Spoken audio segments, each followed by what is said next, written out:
कानून 400 पार के नारे के साथ बीजेपी आगे बढ़ रही है और इस कड़ी में रिपब्लिक भारत की टीम आज आजमगढ़ पहुंची। वहां पहुंचकर जाना चुनावी फील्ड में उतरे निरहुआ का लोगों के बीच कितना क्रेज है। लोगों का प्यार भी निरहुआ को भर भर कर मिल रहा है, लेकिन क्या ये वोट में तब्दील हो जाएगा? दिनेश लाल यादव उर्फ निरहुआ के साथ और लोग उनके लिए क्या कहते हैं, देखिए हमारी एक्सक्लूसिव रिपोर्ट आजमगढ़ से।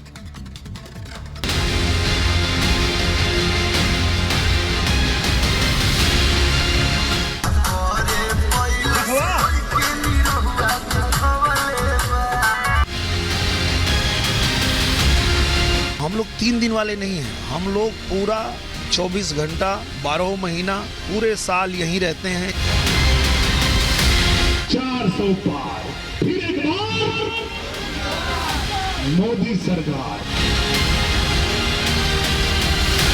ये तस्वीरें बता रही है कि चुनावी फील्ड में उतरे निरहुआ का लोगों में कितना क्रेज है। आजमगढ़ सीट से बीजेपी के मौजूदा सांसद और लोकसभा प्रत्याशी दिनेश लाल यादव उर्फ जनता के निरहुआ। निरहुआ वो नाम है जो किसी समय का मोहताज नहीं, लोगों के बीच निरहुआ नाम ही काफी है। जनता उन्हें किस कदर चाहती है, ये तस्वीरें आपको बयां कर देंगी। निरहुआ के अपने क्षेत्र के लोगों के लिए भी यही चाहत है, लोगों की परेशानियां सुनना, उसका हल निकालना, उनके साथ फोटो खिंचवाना। किसी भी बात पर कभी मना नहीं करना, यही तो एक राजनीतिज्ञ का परिचय होता है। हमारी सहयोगी सृष्टि पांडे ने दिनेश लाल यादव से खास बातचीत की और बताया कि ये फील्ड में उतारने के बाद का मुखौटा नहीं है, बल्कि ये रोजाना की दिनचर्या है और यही डेली रूटीन उन्हें इस बार आजमगढ़ में भारी अंतर से जीत दर्ज कराएगा। कि ये जो दिनचर्या आप देख रही हैं, ये एक दिन की नहीं है। हम 19 में चुनाव हार गए थे, तब भी यहाँ रह के यही कर रहे थे। 22 में जीते तो भी यही कर रहे हैं और रोज यही चलता है। हम लोग ऐसा नहीं है कि वो अवते चुनाव फिर आ गिला नेताजी बन के बहुरुपिया दिखा गिला नेताजी। ये जैसे जो बाहर से आ रहे हैं लड़ने, धर्मेंद्र यादव आ रहे हैं, वो 3 दिन के लिए आए थे, चले गए। तो हम लोग 3 दिन वाले नहीं हैं, हम लोग पूरा 24 घंटा 12 महीना पूरे साल यहीं रहते हैं, यहीं शूटिंग भी करते हैं, यहीं अपने काम के साथ साथ जनता का काम करते हैं, जनता से मिलते हैं, उनकी जो समस्या है उसको भी सुलझाते हैं। बातचीत के दौरान दिनेश लाल ने सपा पर जमकर निशाना साधा। निरहुआ ने सपा पर तंज करते हुए कहा कि ये बात तो MY समीकरण की करते हैं, लेकिन जब उम्मीदवार उतारने की बात आती है तो परिवारवाद याद आ जाता है। कि जब खुद नहीं आना था तो कम से कम यहीं का एक यादव लड़ा दिए होते, अगर यादव ही लड़ाना था तो हम लोग समझ जाते कि ये समाजवादी पार्टी, पर ये तो परिवारवादी पार्टी है। जहाँ लड़ना होगा या तो खुद लड़ेंगे, या तो उनका चाचा लड़ेंगे, या तो उनका भतीजा लड़ेंगे।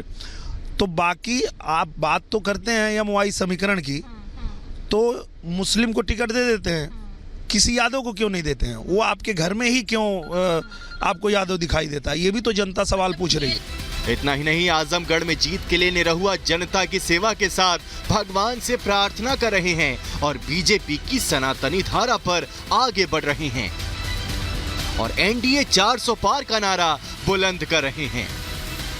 जो राम को लाए हैं वही कृष्ण को लाएंगे, जो राम को लाए हैं वही कृष्ण को लाएंगे।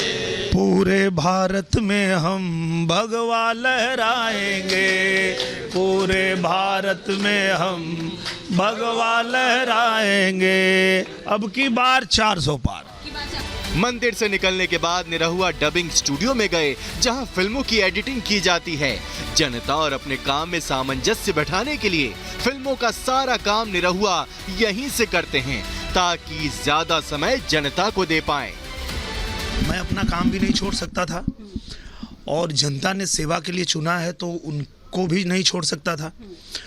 तो पूज्य महाराज जी ने मुझे ये आइडिया दिया कि आप जितना सेटअप आपका मुंबई में है वो सब ला करके आजमगढ़ में बैठा दीजिए, यहीं रहिए, यहीं शूटिंग करिए, फिल्म बनाइए और जो लोग आपसे मिलने आते हैं उनसे मिलिए, उनका जो पत्र है वो ले लीजिए और हमें भेजिए, काम तो हमको करना है, हम कर देंगे।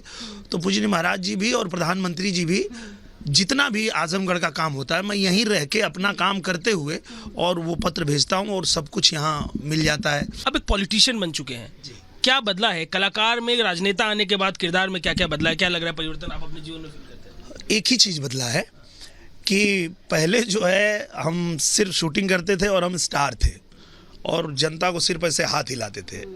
अब वो नहीं है, अब ये हो गया है कि हम आपकी सेवा के लिए आए हैं, आप हमें अवसर दीजिए, हम आपकी सेवा करेंगे क्योंकि आप ही हमारे भगवान हैं। आप ही ने हमको गायक भी बनाया, आप ही ने हमको अभिनेता बनाया, आप ही ने हमको सांसद बनाया।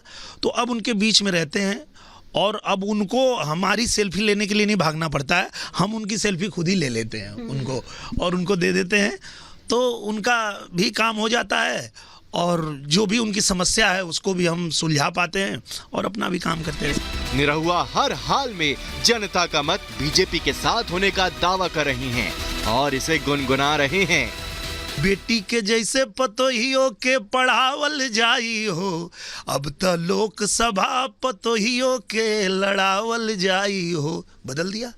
20 साल जो पहले गाया था वो अलग माहौल था, अलग सरकार थी, वो अलग तरीके से चल रहा था कि पढ़ी लिखी बेटियां हैं तो उनको लेके भी घर में परेशानी उसके सास को हो रही है। लेकिन अब वो समय नहीं है, अब तो 33% आरक्षण प्रधानमंत्री जी ने दे दिया है। तो अब कह रही है जनता, कह रही है कि जो केहू जवन ना किया वो कर दिया हो मोदी जी, अब मातृशक्ति के आशीर्वाद से जुग जुग जिया हो मोदी जी। निरहुआ के दावों में कितना दम है और जनता का मूड क्या है, इसे जानने के लिए रिपब्लिक भारत संवाददाता आजमगढ़ की सड़कों पर निकल पड़ी। इनके लिए आपने यहाँ पर काम किया, जैसा आपने दावा किया कि हम आगे भी बहुत जोर शोर से करेंगे, सेटअप भी आपने ये बना लिया। इनसे एक राउंड हम आप लोग से पूछना चाहेंगे, क्या लग रहा है किसकी बयार है? भाजपा सरकार, बीजेपी। लेकिन धर्मेंद्र यादव तो कह रहे हैं कि हम हैं ग्राउंड पे। मैम, ग्राउंड पे रहने से नहीं, ग्राउंड पे काम करने से भी लोगों को जाना जाता है और भाजपा ने काम किया है, इसलिए भाजपा पसंद है। जब से देश में मोदी राज आया है तब से देश में चाय पर चर्चा खूब होने लगी है और अभी तक इस चाय पर चर्चा जारी है। ये तो गढ़ कहा जाता था अखिलेश यादव, गढ़ खत्म हो गया है इस बार 400 के पार। 4 जून 400 पार। वजह कुछ नहीं है, सब वजह हमारे सांसद जी कर। इस जीत को लेकर जैसे सांसद जी यहाँ बैठे हैं, दावा कर रहे हैं कि हम जीतेंगे क्योंकि हम यहाँ पर हैं, कितनी आप लोग यहाँ उनके सामने ही बताइए कि क्या लगता है? बिल्कुल लग रहा है 100% जीतेंगे क्योंकि इन्होंने विकास किया है। ये युवाओं की बयान है। अजय, उधर से भी अगर कुछ सवाल। बिल्कुल, देखिए यहाँ पर अलग अलग ड्रेसिंग सेंस में लोग, देखिए एक बार साफा लगा के बताइए जीत का साफा किसके सर जाएगा? देखिए ऐसा है, जब नहर का पानी खोल दिया जाता है कोई नहीं बात पाता है। अब तो जन सैलाब हो गया, दिनेश मय हो गया, सपा साफ बसपा भाजपा फूल कमल का फूल खिल चुका है। साइकिल गई कबाड़े में, हाथी मर गई जाड़े में, पंजा गया भाड़े में, दिनेश लाल निरहुआ अखाड़े में बटन दब गई कमल के जोरों से, आजमगढ़ की धरती बच गई चोरों से। दिनेश जी, असर आपके होने का भी लग रहा है, अंदाजे बयान लोगों का बड़ा। क्या है कि जब आप जनता के बीच रहते हैं ना भैया और उनके साथ बैठते हैं, समझते हैं और उनकी आवाज़ को जब पहुंचाते हैं तो ही काम हो पाता है। और ये लोग हमारे साथ रहते हैं, हम इनके साथ रहते हैं, हम इनकी बात सुनते हैं। अब यही लोग हमको बताए थे कि जब आजमगढ़ में महायोजना लागू होगी तो ही आजमगढ़ का संपूर्ण विकास होगा। तो हम लोग भाग दौड़ किए और आजमगढ़ में महायोजना लागू हो गई है और अब देखिए ये तो नींव पड़ी है, अभी आगे देखिए आजमगढ़ कैसे चमकेगा। अच्छा, ये युवा है जो अभी इनको भरोसा लगातार हो रहा है, लेकिन जिस पर अजय लगातार जिक्र कर रहे हैं कि अखिलेश यादव की अगर बात की जाए, उनके पिताजी का जिक्र तो हो गया। पक्ष ने पहले पीएम मोदी को चौकीदार चोर बोला तो मुंह की खाई, इसके बाद मौत का सौदागर बोला तो भी चुनाव में चारों खाने चित हो गए और इस बार विपक्ष ने अपने पैरों पर कुल्हाड़ी मार ली है, ये बोलकर कि मोदी का परिवार ही नहीं। हालांकि पीएम मोदी ने इसका करारा जवाब दिया कि पूरा देश मोदी का परिवार है। अच्छा, ये जो जुमले जो कहा जाता है कि पीएम जुमले देते हैं कि चौकीदार की बात कर लें या ये मेरा परिवार, चौकीदार चोर है का नारा विपक्ष ने दिया तो मात खाई। मोदी जी का परिवार नहीं है इसका नारा दिया, तो मोदी जी ने कहा कि ये करोड़ों जनता है, ये हमारा परिवार है। क्या आपको लगता है कि इस बार ये जो नारा इन्होंने दिया कि इनके पास कोई परिवार नहीं है, तो ये क्या जाने, ये उल्टा पड़ेगा? उल्टा पड़ चुका है, क्योंकि पूरा देश कह रहा है कि हम मोदी के परिवार हैं। क्योंकि मोदी जी एक ऐसे प्रधानमंत्री हैं जो पूरे देश के एक एक व्यक्ति को अपने परिवार की तरह जान के ही काम कर रहे हैं। और उनको जब हम लोग देखते हैं तो हमको लगता है कि एक व्यक्ति अपना सब कुछ त्याग के सिर्फ देश के लिए जी रहा है, तो हम लोगों को भी उनका साथ देना चाहिए। और कहीं ना कहीं एक कलाकार होते हुए भी अपने काम में से थोड़ा समय निकाल के, और हम भी जनता की सेवा इसीलिए करते हैं कि जब प्रधानमंत्री जी इतना कर रहे हैं, तो जैसे राम सेतु बन रहा था तो उसमें गिलहरी भी पत्थर डाल रही थी। तो अब जब नए भारत का निर्माण हो रहा है, अब जब हमारा भारत विकसित राष्ट्र बनने जा रहा है, तो उसमें गिलहरी की तरह हमारा भी एक छोटा सा जो योगदान है वो हम करने के लिए यहाँ खड़े हैं। आजमगढ़ की जनता ने मन बना लिया। 4 जून 400 पार की शुरुआत आजमगढ़ से ही होगी। लोगों का कहना है सपा साफ, बसपा हाफ, बीजेपी फुल, कमल का फूल खिल चुका है।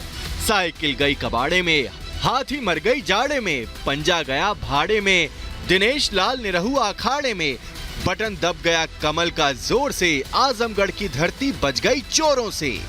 तो देखिए यहाँ पर अलग अलग ड्रेसिंग सेंस में लोग देखिए, एक बार साफा लगा के बताइए जीत का साफा किसके सर जाएगा? देखिए ऐसा है, जब नहर का पानी खोल दिया जाता है कोई नहीं बात पाता है। अब तो जन सैलाब हो गया, दिनेश मय हो गया। सपा साफ, बसपा भाजपा फूल, कमल का फूल खिल चुका है। साइकिल गई कबाड़े में, हाथी मर गई जाड़े में, पंजा गया भाड़े में, दिनेश लाल निरहुआ अखाड़े में, बटन दब गई कमल के जोरों से, आजमगढ़ की धरती बच गई चोरों से।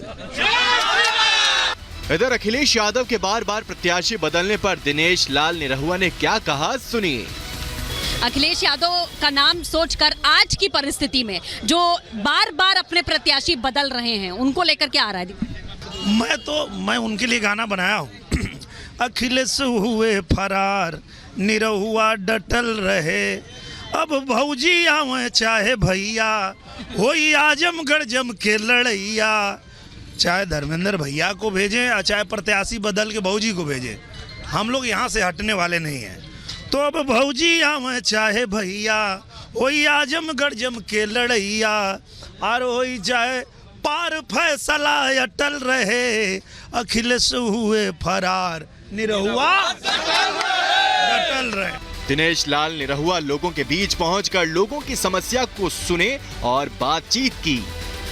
देखिए, इस देश में अब मोदी की गारंटी चलेगी, क्योंकि मोदी जी ने जो जो गारंटी दिया उसको पूरा किया।